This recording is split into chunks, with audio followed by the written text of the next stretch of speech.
আসসালামু আলাইকুম। পুষ্টিগুণের দিক থেকে লিচুতে আছে প্রচুর পরিমাণে ভিটামিন, ক্যালসিয়াম। ক্যালসিয়াম দরকার হয় হাড়, দাঁত, চুল, ত্বক, নখ ভালো রাখতে। হিসাব করে দেখা গেছে 100 গ্রাম লিচুতে থাকে শর্করা 13.6 গ্রাম, ক্যালোরি 61, ক্যালসিয়াম 10 মিলিগ্রাম। 100 গ্রাম লিচু বলতে আমরা মাঝারি আকারের প্রায় 10টি লিচুকে বোঝাই। মার্কিন ঔষধ প্রশাসন বিভাগ বলছে প্রতি 100 গ্রাম লিচুতে 66 কিলো ক্যালোরি শক্তি ও 16 গ্রাম শর্করা রয়েছে।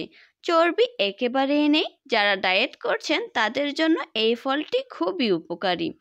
আরও আছে 71 milligram vitamin C, 170 milligram potassium, 14 microgram folate এবং সামান্য পরিমাণ সোডিয়াম। আপনারা সিজনাল ফলগুলো খান, শরীরের পুষ্টিগুণ বৃদ্ধি করেন, নিজে সুস্থ থাকুন, অপরকে সুস্থ রাখার চেষ্টা করুন। ধন্যবাদ সকলকে।